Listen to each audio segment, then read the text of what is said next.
Welcome to Samba Samba. Enjoy the video. You begin by making sure the environment actually supports Control-Z. Many apps do, but some have different undo history.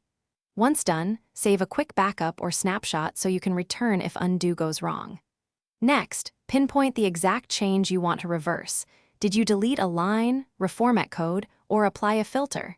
This clarity prevents accidental multi-step undos. Make sure to use the correct keyboard modifier for your OS, so the next step works immediately.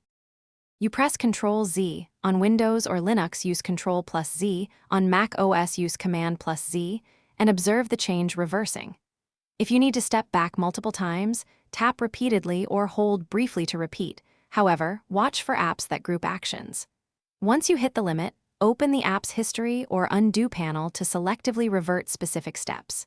If keyboard shortcuts misbehave, use the Edit menu or the app's undo list to regain control and avoid unintended edits. You finish by confirming the document or project reflects the intended state.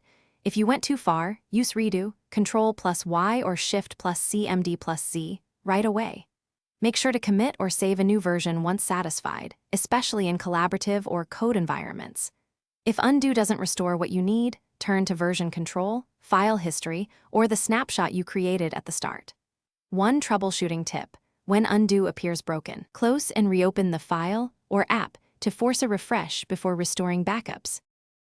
Thanks for watching. Consider subscribing if we helped you.